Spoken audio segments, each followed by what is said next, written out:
Hi, Janeites, and welcome back to the What the Austen podcast. Today I have an exciting guest joining me, and that is the author and screenwriter Julia Seals. Julia's book, A Most Agreeable Murder, came out in June this year, and it's been such a massive hit with both Jane Austen fans and murder mystery fans alike. So welcome, Julia. It is such a pleasure to have you on the podcast, and congrats on the new book. Thank you so much, and thank you so much for having me. It's an honor to be on the podcast. Yeah, I'm so excited to do this. So your book, honestly, is such a wonderful mashup of both Jane Austen and a lot of kind of Agatha Christie vibes is what I got from it. But the story follows Beatrice Steele, who is a young lady who lives in the fictional town of Swampshire. She's basically like an avid follower of the London detective, and through reading his crime-solving adventures, she kind of nurtures her own detective skills. And then when a murder hits her hometown, she finds her own opportunity to prove her skills. It was such a fun book. Well, thank you so much. I'm so glad you enjoyed it. It was truly so fun to write. So I'm always happy to hear if people had a fun experience reading it, because that was really my intention, was just to take all of my favorite things, Jane Austen, Agatha Christie, a lot of humor, and just put them together into a very escapist, fun book. So I'm glad to hear when people have I just wanted people to have fun. Yeah, absolutely. And I definitely did have a lot of fun reading this book. But it'd be great to know kind of what got you into Jane Austen originally, because it's obviously inspired a lot of your writing. So yeah, it'd be good to know what got you into Jane Austen. I very weirdly read Pride and Prejudice and Zombies before reading any Jane Austen. And I really loved it. And I think I had a misconception of Jane Austen growing up, where I thought, like, oh, it's very boring romance. It's not really my thing. And then when I finally did read it, I read Pride and Prejudice and Zombies, and then was like, I'm just going to read regular Pride and Prejudice. And I was so pleasantly surprised at the wit and the sharp social commentary. And of course, like, it is very romantic, and I loved that part of things, but I just never knew how funny her work was. And so then, of course, I completely fell in love with her works and read all of them and studied them in college. So I came into Jane Austen in a bit of a strange way, but I think whatever your way in is, you're gonna end up falling in love. Yeah, absolutely. I kind of love that though. That I think that's the first time it's been a Pride and Prejudice zombies angle. So I love that. I love getting a different story on here. You know, a lot of the times it's like my mum got me into it, or I watched the film, or so yeah, I like that. That was a different way to Austen. Yes, and of course I love all of the film adaptations. I took a Pride and Prejudice class in college, and we read more works than just Pride and Prejudice, but we watched almost every film adaptation of it, which was such a fun experience because they're all so different and worth the watch in their own way. I agree, absolutely. And yeah, of course, because I mean, you're a screenwriter as well. So I suppose like enjoying both the book side and the film side of things is like important to you. Yes, and I find it really interesting just, with adaptations and how screenwriters have chosen to adapt the different works, because I think some of them kind of lend themselves to an adaptation more easily than others. Like, I think that for a lot of screenwriters, Persuasion feels like this sort of white whale, but I think it's so internal and it's so much about her personal journey that's very little looks being interpreted. And I think that interiority is just really challenging to translate to screen. Whereas something like Pride and Prejudice, there's a little bit more like banter and dialogue that's happening between Mr. Darcy and Elizabeth that I think lends itself to the screen, which is probably why that's the one that becomes a movie over and over again. Yeah, no, definitely. I did an episode covering the new Persuasion, and that's exactly like the thoughts we had on it as well.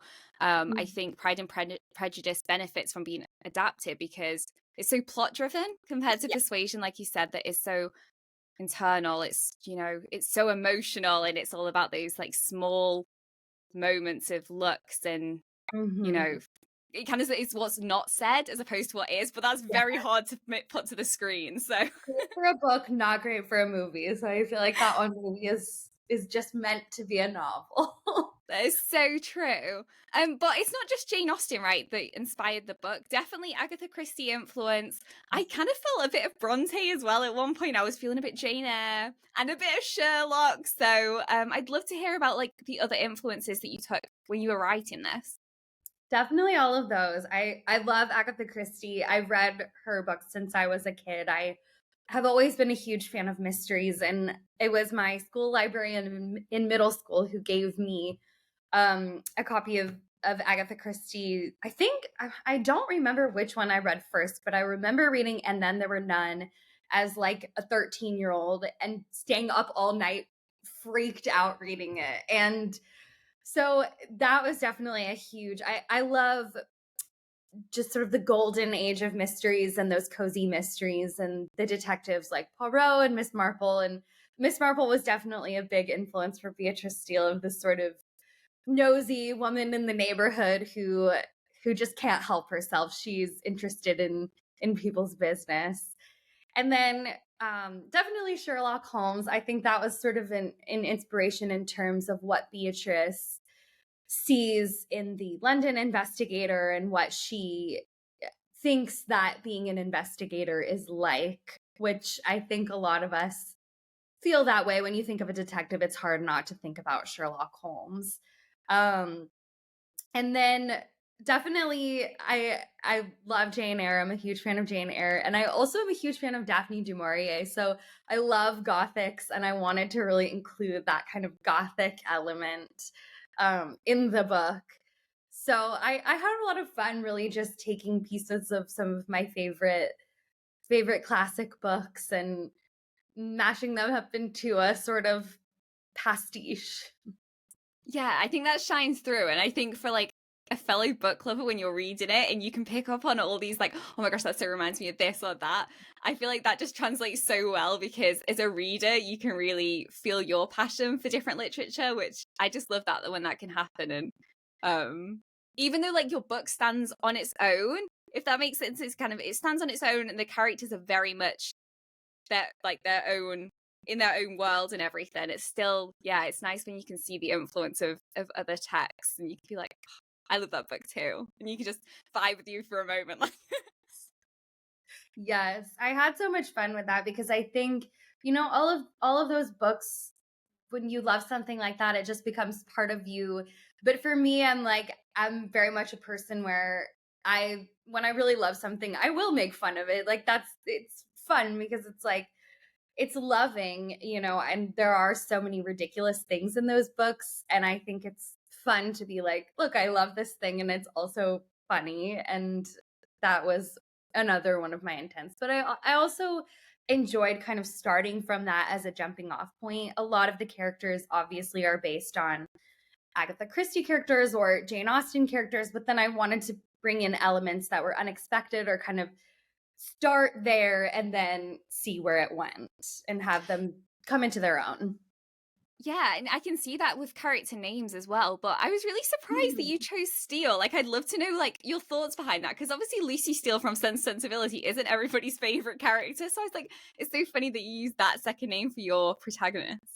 Yes, I wanted all of the names to be obviously Regency. Well, most of them are names that could have potentially been a Regency era name or surname. And so that one I was like, okay, I like that it's in Jane Austen. But to be honest, I think that part of it probably came from I was listening to a lot of My Dad Wrote a Porno at the time. And I think I accidentally just thought of like Steele's pots and pans. I don't know if you've listened to that That's podcast, so funny. I love that. but I feel like it was just in my brain. But I also just I liked Steele because I wanted Beatrice to be like, nerves of steel. She's a really brave person, and I wanted that to come in there. But I'm like, did I accidentally name her after Steele's pots and pans? I love that so much. And you know what? Like, I know Lucy Steele's kind of obviously in Sense Sensibility isn't the nicest of characters, but she's not messing around. She's also, Yeah. very bold, and she knows what she wants and she goes after it, very much like Beatrice. She knows what she wants, and when the green light's there, she's very determined. Like, I love how quickly she jumped into crime solving. Like, as soon as the opportunity came up, she was like right on in there, which I just loved about her character. And she was very much her own person. Like, she didn't seem to be swayed the way that maybe her sister was by society, that she could kind of stand on her own, even if she couldn't really express like her true desires and her passions. She was still, it was still there, and didn't like dim her shine for other people, and I love that about her. Yes, I had a lot of fun with her character just because I feel like I can relate to that of like wanting things too much and being like, I don't know how to do this in a socially acceptable way. And I think a lot of people probably feel that way when they're a really passionate person, but sometimes it's, we're almost encouraged as women to be more like a Caroline Wynne, where it's like, oh, you have to sort of do the charade of pretending you don't want to do the thing. And for me growing up, I was always like, I want to do the thing. I want to do it so badly. And I wanted to create a character who felt that way.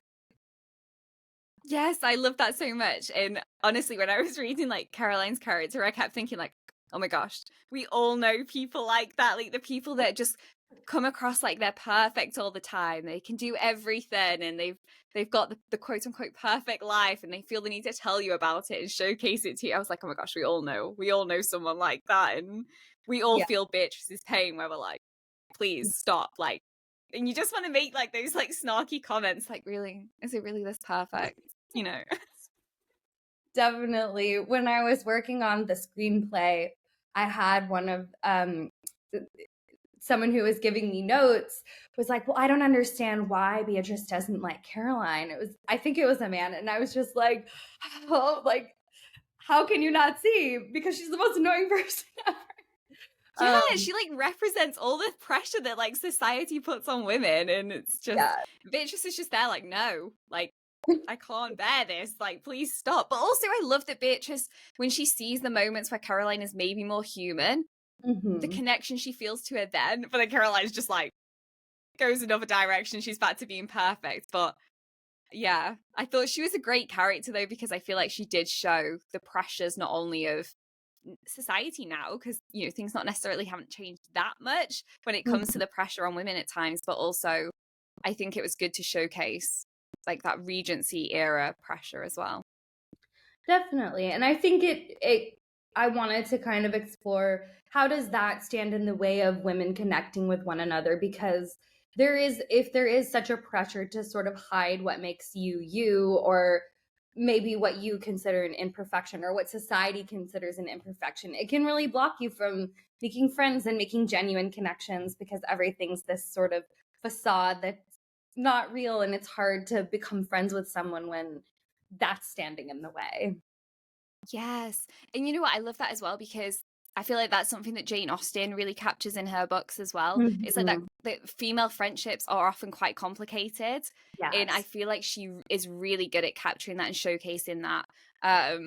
So yeah, I agree. I think it's a great thing to show in a book, because I think sometimes we can get drawn into thinking that all friendships are kind of like perfect between women. Like I think of Friends sometimes, where you see Friends and you're like, oh, why are all my female friendships not exactly like this? Yeah. But we're complicated, so our friendships are going to be complicated at times, and we all deal with the pressures of society differently as well. And you even see that between them siblings as well. You know what I mean? Like with Louisa and Beatrice, they are dealing with the pressures of marriage that come with being in Regency England differently. So I thought that was good as well, to show that contrast. And I thought Louise was a really interesting character. At first I was like, she's going to be kind of the Jane Bennet, but I loved that there was so much depth to her as well, that there was like more going on, and she wasn't necessarily the perfect girl out there either. She had a bit more like fire under her belly. Yes, I had so much fun with each character, kind of thinking like, what is their secret? And I wanted everyone to have some sort of secret, because I think when you're dealing with a society where everyone has so much pressure to perform and to fit into a certain box, it's like that's impossible. So what is each person's secret? Apart from Mr. Steele, who I think he just kind of is who he is, but he has that privilege. So Yeah, that's true. He's very much his own person, and he's not afraid of showing it. But did love him as a character for sure. But there were so many layers. I couldn't believe the amount of secrets and layers in the book, because I thought I'd like got it, and then there was another twist and another twist, and I was just like, oh my gosh, I just love that everything is unraveling. Like, it was just amazing. And also, when I started reading, I was worried. I was like, oh my gosh, how am I going to keep up with all the characters, because there's a lot of characters in this type of book and like murder mysteries. But then I was like, I actually love every individual character for different reasons, and so it made it so much easier to keep tabs, and they all had such unique personalities, so nobody blended, and I just thought it was really good. Well, thank you.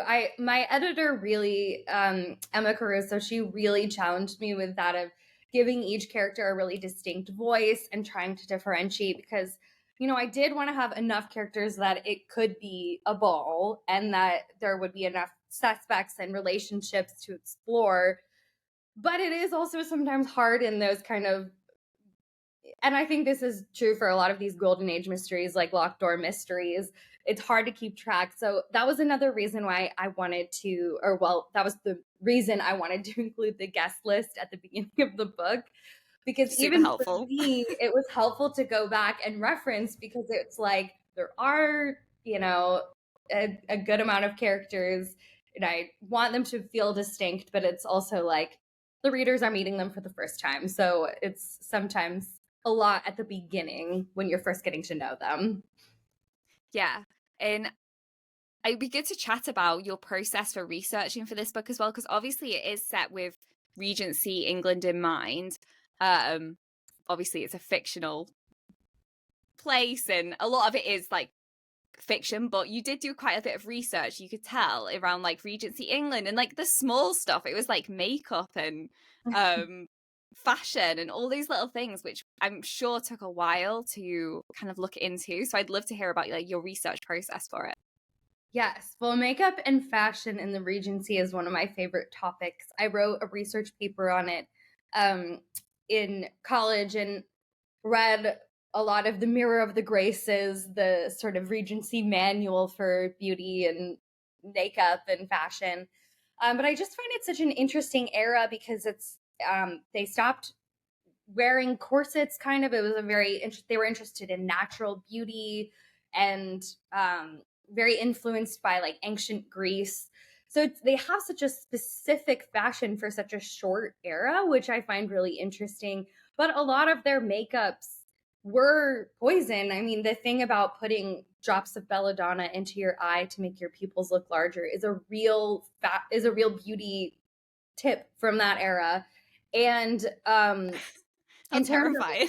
I know, in terms of their clothing, they wore a lot of muslin, and it was very thin, and so it would be kind of cold sometimes, and there was a lot of impracticality to it, but it was very connected to the politics of the time, because so many men had gone away to war and died in war, and there was the marriage market, and it was kind of fashionable as a woman to be seen as if you were sort of wasting away.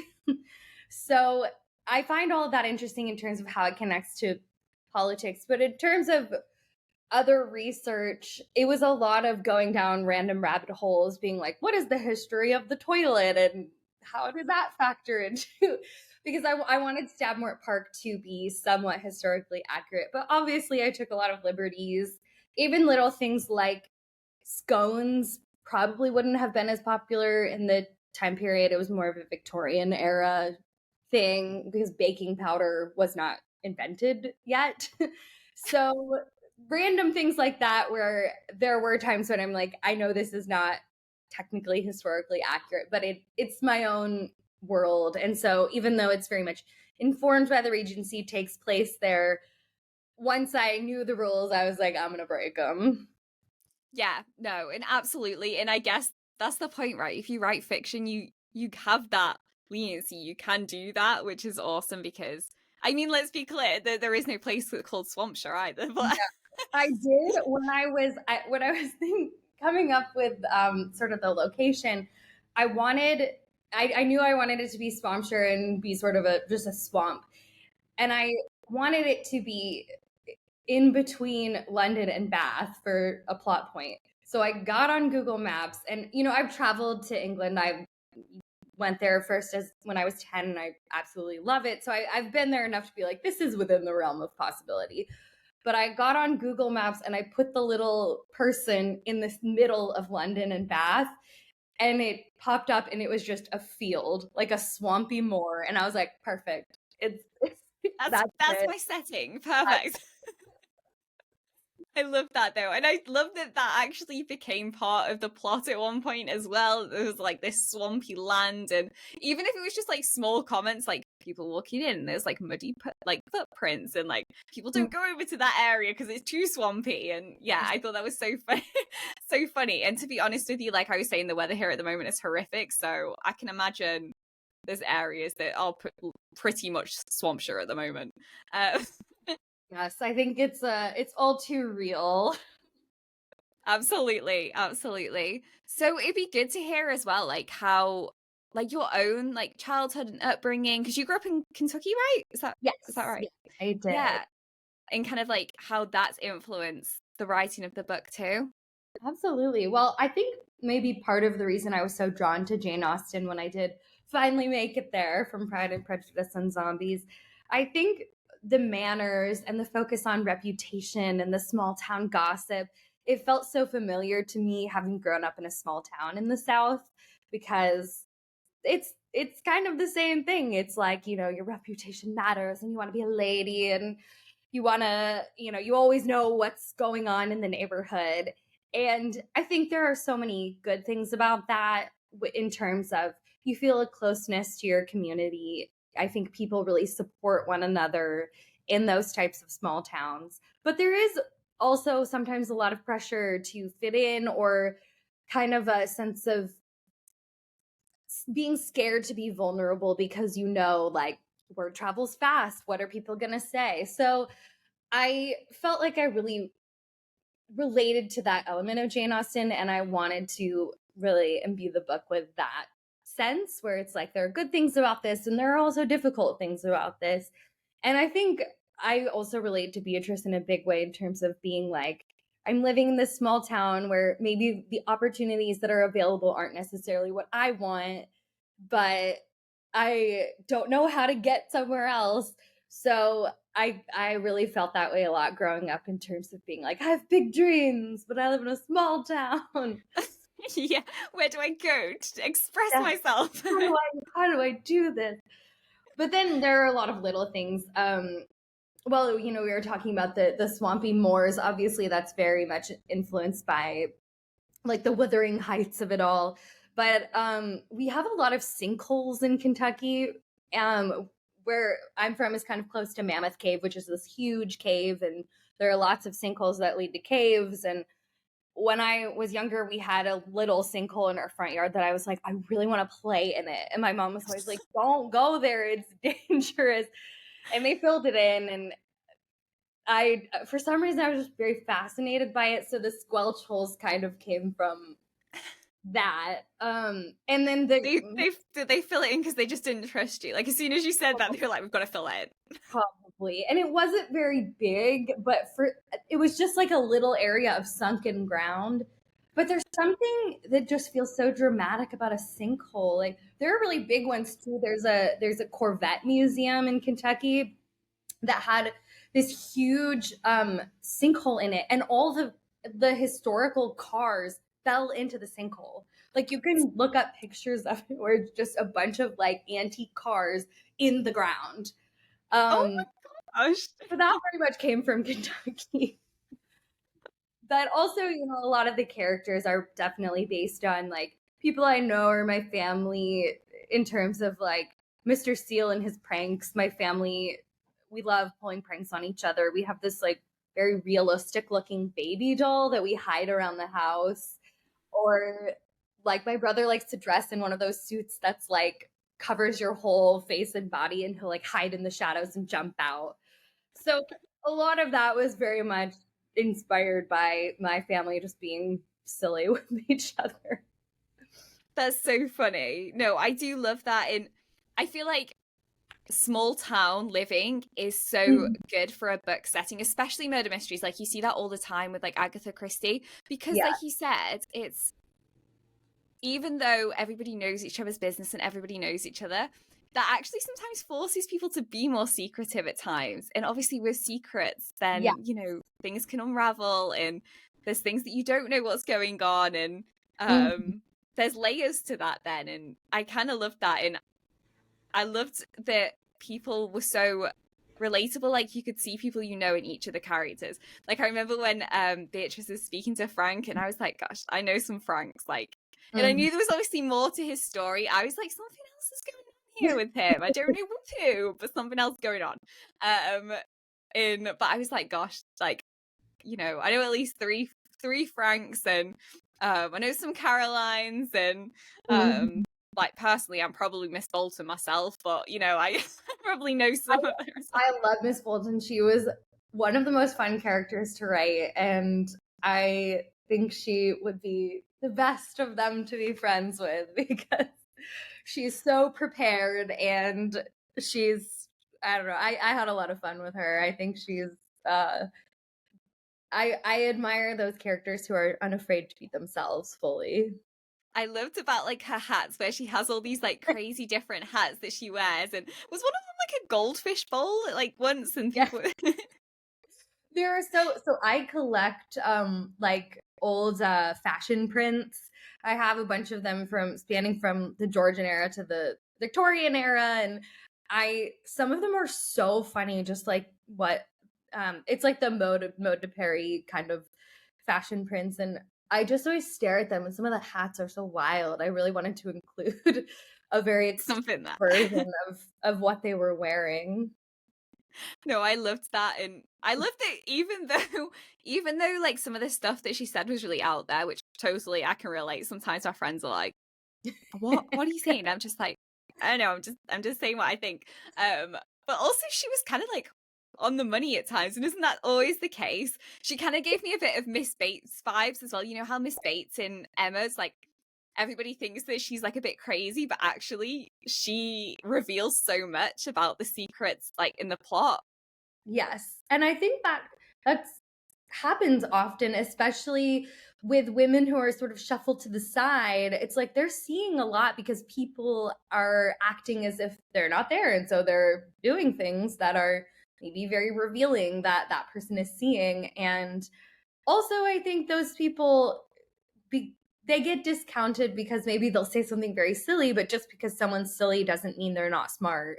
And I think that's a really fun theme to explore as well, where it's like often I think if you're a funny person or you're silly or you maybe have some interests and ideas that are out there, people think that that's all you have to offer, but you can be more than one thing. A woman can be more than one thing. Any person can be more than one thing. I love that. It's absolutely true. Yes. Just listeners, so you all know. I feel like I always get things get deep and we end up like philosophical conversations. I'm like, guys, you can be anything you want to. Explore your Yeah. dreams. Don't It'd put be good to yourself in a box. Yeah, don't put yourself in a box. It's fine. As I'm here with my podcast, which is Jane Austen specific, it's fine. Don't put yourself in a box. You can But have some you can do niches, but so much through it. It might be yeah, Jane Austen specific, but look how many themes there are to explore there. exactly. It would be good to chat about as well. Something that I found really unusual about the writing was sometimes we'd flip to reading kind of from Miss Bolton's perspective, but from her play. So Yes. that is like, how did that come about that you were like, I just want to try these different narrative styles? So I am a screenwriter, and I think that informed a lot of points of the book. But I think a big thing I was thinking in terms of the sort of what I would call the interview portion of an investigation is you want to just get into the dialogue and kind of dig into each person being questioned. And I think you have to do that because a good investigator would do that. but it can sometimes feel a little repetitive because you're just talking to one person after the other. Maybe the setting is not much is happening. And so when I initially wrote that scene, the whole sequence was just a script. And I worked with my editor to kind of edit that section and make it interesting, like, okay, what story is the house telling, and when they move from room to room, like, what she challenged me to kind of be like, okay, what is Stabmore Park, what clues are they finding? But I wanted to hold on to that piece of Miss Bolton writing this play, because I think not only does it make it interesting to just have these sort of snippets of dialogue, I think I was interested in exploring other characters' points of view. And I think that gives away a lot about their opinions on a character. And that tells about more, it rounds out the character that they're looking at and also reflects back on them. So I enjoyed doing those extra little like letters and plays and the little, like, I would call it supplementary material, but those pieces where I got to explore other perspectives. Yeah, what was really cool about it as well is I feel like it, in a really unique way, changed the pace for a second, which kind of woke you back up. It kind of reminded me of the Grand Budapest Hotel, that film, where they make kind of strange like scene changes. And I was like, it just changes the pace for a moment that you're just kind of like, you get excited and you're like, oh my gosh, what is happening now? Like, what's going on? And then it takes you back and you're like, okay, we're back kind of where we were before, but stuff has changed. So I kind of love that. And it's interesting to see that process, and I think you definitely can see your influence of being a screenwriter as well, how that comes in, because it was very easy for me to see the book as a film when I was reading. Like, obviously you always imagine when you're reading, you can see it as like, you know, in your head, like a story playing out, but Yes. this one I could see it in kind of a more artistic sense, which I loved. Oh, I'm so glad. I feel like I initially, well, I always wanted to be a novelist and a writer. That was my dream since I was young. But I feel like I always saw things in a very cinematic way. And that's part of the reason I, wanted to study screenwriting and do that as well. But I think it's so fun to write a book that way as well, because there were so many times when I thought, what would just be the most fun, visually interesting thing to happen in this part. Yes, no, absolutely. Yeah, I really enjoyed that. I think there hasn't been many times where I've kind of felt that way, where it did feel very cinematic. In yeah, the only film that I can kind of like relate it to is like the Grand Budapest Hotel, because it was like kind of seems so like unique. When I was thinking about it, I was like, everything kind of seems a little bit more extra than usual. Yes. I also just think there's an element of, when you're playing around with the form, it kind of forces your readers to just go along with things, which I think when you're reading something humorous, especially, or when it's a little silly, it's like you do have to suspend your disbelief and not read it in a serious way and read it and just be like, look, I'm taking you for a ride, just go with it. And I think those kind of unusual structural changes can sort of clue the reader in that it's not going to be really straightforward. Yeah, no, absolutely. And I kind of love that as well, because I mean, I do enjoy a murder mystery. I enjoy true crime as well, but I kind of love that this was kind of easygoing and fun and playful. So even though there was this, plot and there was these secrets to unravel, it was still so light-hearted at the same time. Mhm. Um, which I loved. And obviously the pranks that kind of came in occasionally, and that some of the characters were just so bizarre. Like, I think about Daniel's dad, like with his that he's a bit of a hypochondriac and he's got all these herbs in this cabinet. I mean, I can relate to that as well, but he's got all of his herbs and everything, and how that played into the plot. And he was just like a bit he was a bit odd, really, wasn't he? Yes. But Really far. yeah, I know. I kind of love that though, because I'm like, you know what? This is true though. This is true of small towns. Like, people just have very specific personalities, and yeah, everybody kind of stands out in their own right, which I love. But then when you're all brought into this small space together, it's just so obvious, and you're just like, gosh, we're all a bit strange here. And we all have our reasons, and he was very much inspired by Mr. Woodhouse, but then also a bit inspired by, I've lived in LA for I think almost 8 years now, and there are always these, funny beauty rituals that are becoming popular, and you'll hear about it, and at first you'll be like, that's ridiculous. And then a month later you're like, I'm doing it, I'm trying it, we'll see. So he was very much a product of being around that. But yeah, it'd be good to chat about if like true crime's something you're interested in, if that plays an influence, if it's more fictional murder mysteries that kind of drives you, or if, just in general, the genre. Yes, definitely. Well, I've definitely been listened to many true crime podcasts and been very into that kind of thing. I think I've sort of come around to being more of a fictional murder mystery person, but I think sort of the fascination with true crime is interesting to me, especially how women are so often drawn to that genre and kind of exploring why are we so drawn to it. I'm sorry, my dog is barking. Buttercup, Buttercup, come here, baby. Come here.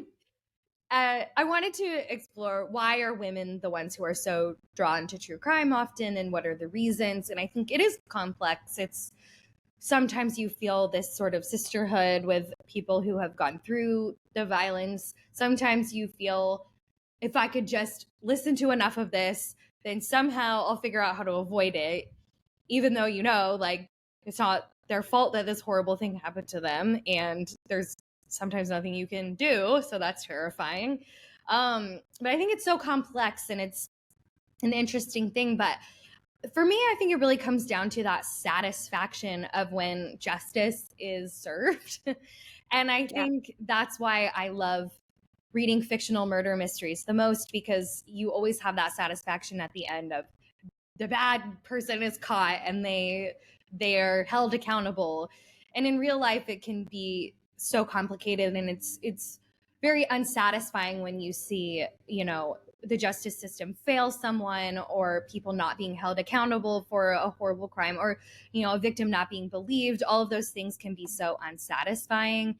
And I think for me, it's like there's so much in fiction where you're just rewriting reality and how you wish things were, and how you wish that it would be, the justice would be served in an appropriate way. Yes. Gosh, when you just said that, I totally felt that, because I also really enjoy listening to true crime podcasts and watching documentaries and stuff.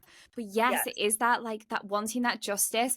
And I always have this feeling where I'm like, oh, if enough people know about this, maybe we can help. Like, especially when it's like unsolved crime.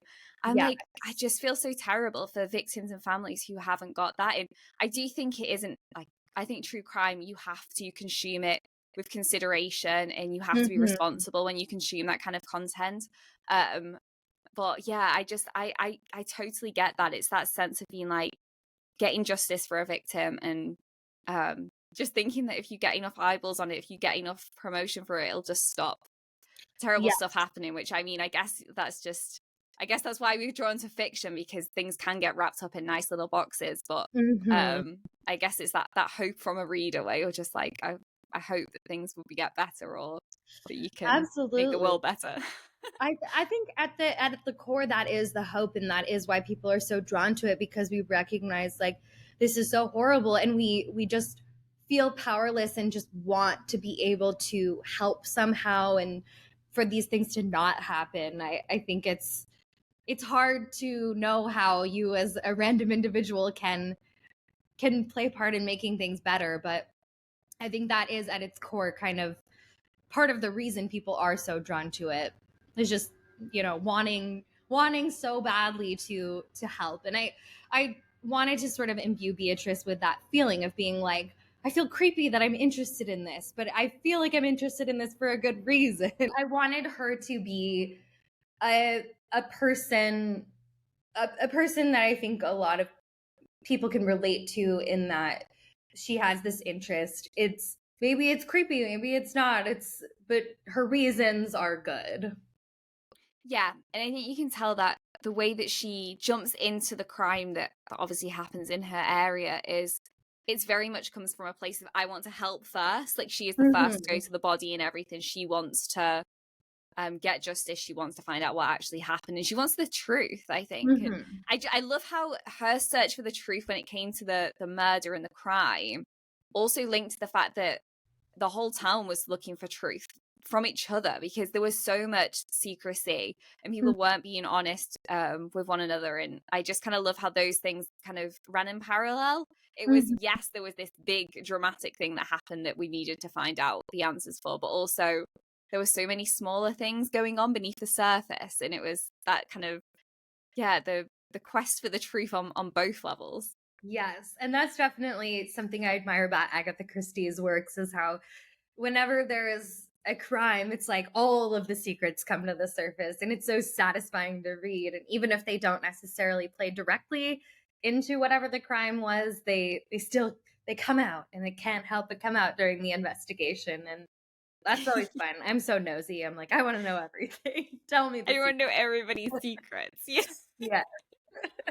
Sometimes I think that, then I'm like, oh my gosh, but if I know and then I can't unknow, that is that worse? Oh, that's so true. It's the burden of knowledge. Yeah, the burden of knowledge. Exactly. But a fun question then I thought that we could do is, Yeah. if you were at a tea party, which specific characters would you invite? So Jane Austen, Agatha Christie, ones from your own book. Who would you invite if you could have a few people around for tea? Such a good question. I mean, obviously, Jane Austen and Agatha Christie, as you said, I would love to know how the two of them would interact. Oh my I would God. bring all the Bronte sisters and see how that would go. And you know what, I'd throw Daphne du Maurier in there. And I would love Miss Bolton to join. I think she would have fun with that crew, and we'd talk writing. I think it would be lovely. Yeah, Miss Bolton would definitely be invited to my tea parties. Yeah, for sure. I loved her as a character. And Beatrice can come as well, obviously, as the protagonist. She can be there. Naturally, She can come with us.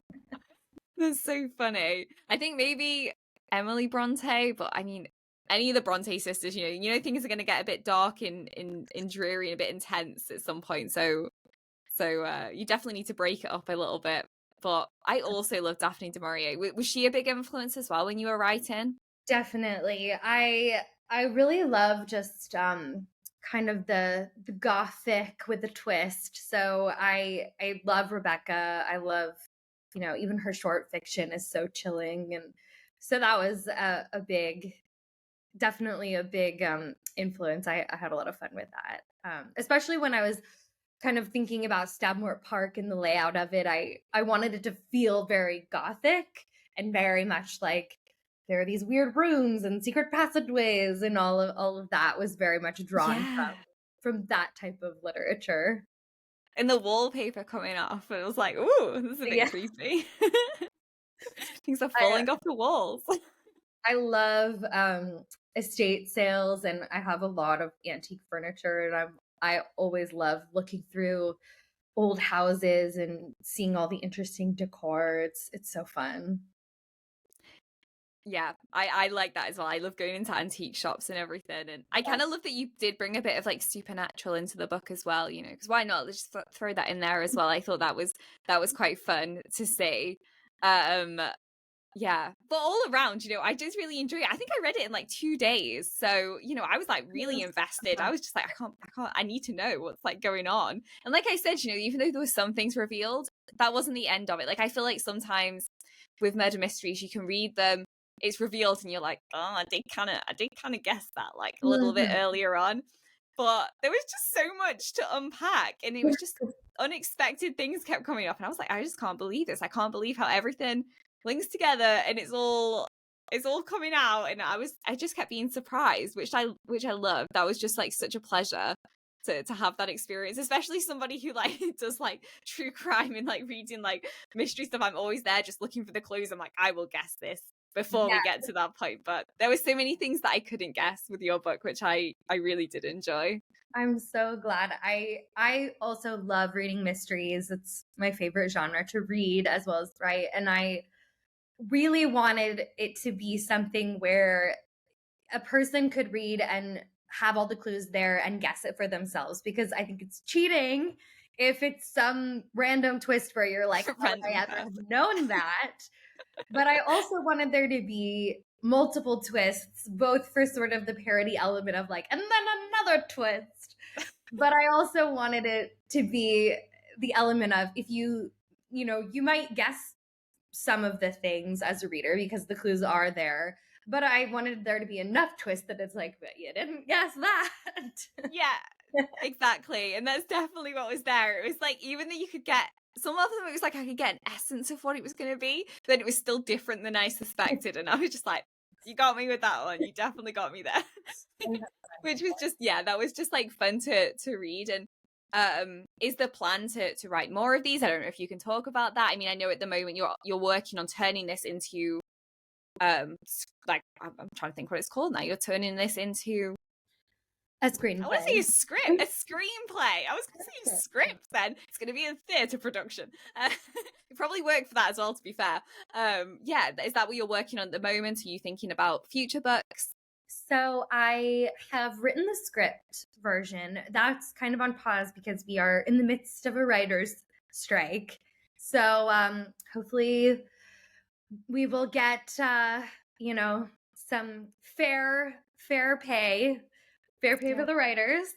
So Yes. that's kind of on hold, but I'm working on another book. I'm not sure how much I'm allowed to say, but I definitely have more in store for Beatrice and Drake. So How I'm really excited. exciting. Oh my gosh, that is so exciting. So many good things to come. So that's awesome. And obviously, guys, the book, I've got it here.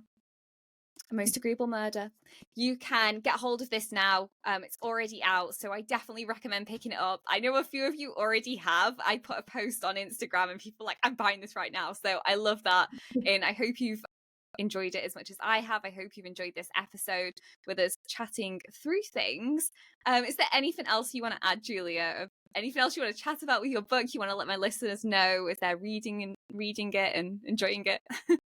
Well, I just want to thank you so much for having me. It was such a pleasure to talk about the book. And yeah, if people want to follow me on Instagram, I'm at Julia May Seals. I post a lot of things about the book and other random things of whether I should buy items I see at antique shops. So you can weigh in on that. Love it. I love that. That's amazing. And as always, guys, you can follow me on Instagram at What the Austen for all updates on the podcast. Obviously, I will be sharing more about Julia's book on there, and I will also put any updates that come up following, the film or any updates on potential more books that are going to come out because that will be so fun. But thank you so much, Julia, for coming on. I've honestly had such a pleasure chatting with you.